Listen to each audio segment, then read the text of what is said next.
Na samom početku emisije pozdravljam moje gošće koje će najaviti humanitarnu akciju prikupljanja namještaja za žene žrtve nasilja. S nama su Zagorka Prce-Veseli, koordinatorica razvojnih programa Centra za tehničku kulturu Rijeka. Dobar dan. Dobar dan. I Lorena Zec, potpredsjednica udruge SOS Telefon grada Rijeke. Dobar dan. Dobar dan. Dakle, sama humanitarna akcija je zapravo dio jednog velikog projekta u koji su uključeni ne samo Centar za tehničku kulturu i SOS Telefon, nego i nekakve druge institucije, pa da možda na samom početku kažemo nešto o tom projektu. Pa evo, projekt se zove Work is the Key. Financira ga Europski socijalni fond i zapravo je smišljen da pristupimo toj problematici žrtava nasilja, odnosno žena žrtava nasilja sa jednog širokog aspekta. Znači ne samo kao psiholozi pa da radimo savjetovanje, nego su naše žene osim savjetovanja uključene u različite druge aktivnosti poput edukacija, prekvalifikacije, radimo na nekim njihovim vještinama, pomažemo im zapravo da se vrate na tržište rada. Tako da smo se umrežili i udružili na toj jednoj lokalnoj razini. Ima nas puno partnera. Sad bi krenula nabrajati, ali možda bolje da Zagorka to kaže, vjerujem da ona bolje zna, da ne želimo nekog zaboraviti, ali je bitno da smo zapravo svi iz nekih različitih branši se skupili zajedno da pomognemo ženama žrtvama nasilja. Evo, može. Od partnera tu su znači SOS Telefon, grad Rijeka i Uzor sa aspekta organizacija koje rade sa ženama žrtvama nasilja i imamo još jednu partnericu iz Sisačko-moslavačke županije, Centar za žene Adela, koja isto i cijeli projekt provodi u toj županiji, a SOS je zadužen za Ličko-senjsku županiju. Znači okupili smo 3 županije u kojima imamo i nemamo razvijenu infrastrukturu za žene žrtve nasilja i njihovo smještaju u domovima. Onda smo uključili Hrvatski zavod za zapošljavanje kao nekoga ko i provodi sve programe za vraćanje na tržište rada raznih ciljnih skupina, pa tako i naših žena. Tu je Riječka razvojna agencija PORIN koja se brine o tome da one žene koje imaju tendenciju ulaska u samozapošljavanje dobiju i sve potrebne preduvjete steknu da bi to uspješno i učinile. I Centar tehničke kulture Rijeka koji je tu da bi ih osposobio za rad na računalu prvenstveno, ali isto tako s njima radimo i individualne planove za zapošljavanje i socijalne ugovore koji imaju za cilj educirati ih na koji način pisati životopise, molbe, na koji način se online prijaviti na razne natječaje za poslove koji njima do sada nisu bili dostupni s obzirom na njihove prethodne informatičke vještine, ali radimo i s njima na predstavljanju poslodavcima i samoprezentaciji. Evo konkretno onda u 3 županije koliko je žena uključeno u projekt, dokud je stigao projekt, evo što su one već sve naučile, koja znanja i vještine? Pa u projekt je uključeno 60-ak žena i evo svašta smo već napravili zapravo. Radi se, sve žene idu u individualno savjetovanje, odnosno psihoterapiju kod svojih psihologa i sve su uključene u te dodatne aktivnosti. Prolaze ECDL tečaj koji je već pomalo pri kraju i kad razgovaramo s njima su stvarno sretne jer su puno toga naučile. Neke su na početku mislile da nikad neće uspjeti, ali uspjele su. Polako se rade ti planovi za zapošljavanje, prolazimo radionice o poduzetništvu, prošli su radionicu o energetskoj učinkovitosti, rade te individualne planove za zapošljavanje, znači uče kako da napišu životopis, kako molbu, kako se predstaviti poslodavcu. Mislim da je vrlo bitno naglasiti da se međusobno druže. To je isto jedan od ciljeva projekata, stvoriti njihovu zajedničku neku mrežu, olakšati vraćanje u društvo, vraćanje u neki svakodnevni život, jer su to žene koje su smještene u sigurnim kućama, odnosno u skloništima. Neke žive same. Zapravo želimo ih potaknuti da međusobno stvaraju jednu mrežu, ne samo prijateljstva, nego eventualne buduće poslovne suradnje. Koliko godina oni imaju u prosjeku ili to svih dobi? Pa svih dobi. Stvarno, evo ne znam reći prosječnu dob žena koje su uključene u naš projekt, ali prosječna dob žena koje se nama recimo u SOS telefonu javljaju za pomoć je negdje između 30 i 50. I mislim da su tako većinom žene ovdje slične dobi. Dobro, što je još u planu što se tiče projekta? Pa evo, uz rad s njima radimo i sa lokalnom zajednicom na način da osvijestimo lokalnu zajednicu da smo i svi mi suodgovorni za to što se događa u našoj okolini i da se svi moramo uključiti na onaj način na koji možemo.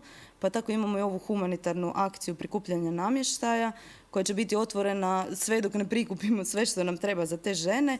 A ono što su one recimo rekle da im je potrebno su police, rasvjetna tijela, kauči, dvosjedi, koševi za smeće, fotelje, ormari, kutije za odlaganje stvari, stolovi, stolice, radni stolovi, kreveti, dječji krevetići. Znači stvarno mislim da svi mi imamo od proljetnog čišćenja jako puno ovih stvari koje njima možda trebaju, nama ne trebaju. Ono što ćemo mi s njima napraviti je znači renoviranje kompletno koje će odraditi stručni tim, a onda će žene ukrašavati na radionicama taj svoj namještaj na način na koji bude njima odgovarao za njihove domove, tako da će neke uzeti namještaj koji im treba u novim kućama, neke u postojećim kućama, jedan dio namještaja će uzeti i skloništa, tako da evo stvarno svi koji imaju nešto kod sebe da mogu donirati, bilo bi jako lijepo da pomognu na taj način da se uključe u ovaj naš projekt. Dakle, ne trebaju se bojati, nije u dobrom stanju pa neću donirati, dakle to će se dodatno sve još popraviti i prepraviti. Na koji način će se odvijati ta humanitarna akcija, gdje se to može donijeti, kada?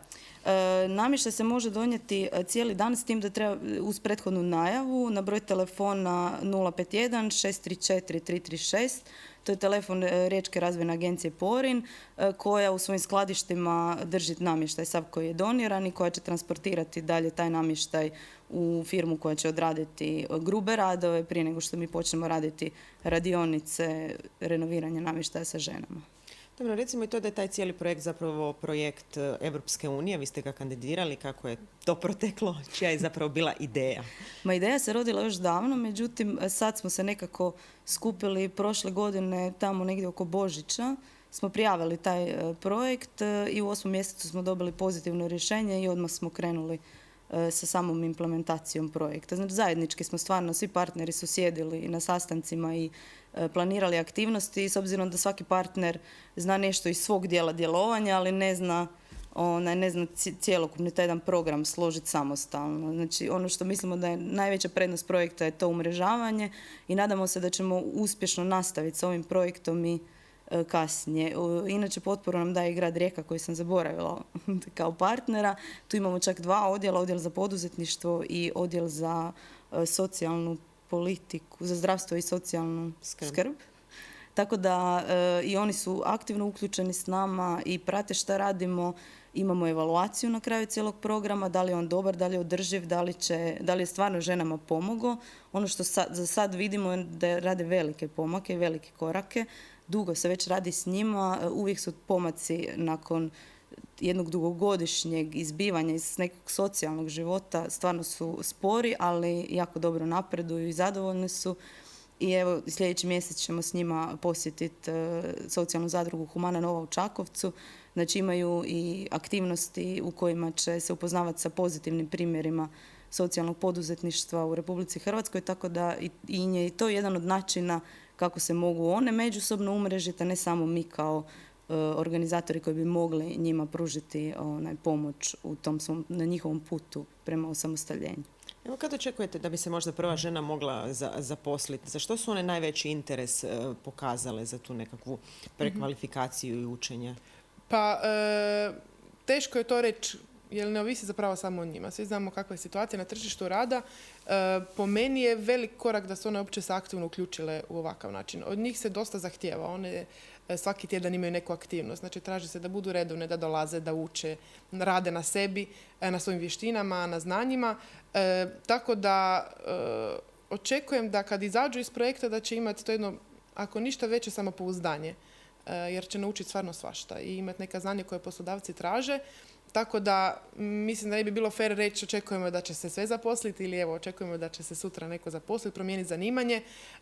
Većinom su dosta realne i nekako realno pristupaju cijelom tom problemu. Jasno im je da tu ima jedan dio sreće i situacije na tržištu rada i tako, ali promišljamo puno s njima oko toga što one se mogu napraviti da nekako postignu uspjeh i u tom području života. Evo, vjerujem da SOS telefon s njima ima tu psihološku stranu. Evo što one kažu, što njima zapravo sve ovo skupa znači. Pa, dosta im znači. Sve skupa im dosta znači zato što prva stvar nalaze se u okolini gdje nemaju tu stigmu kao žrtve nasilja. I, mislim da je naša uloga i kao zajednice da zapravo tu stigmu svi skupa nekako i izbrišemo.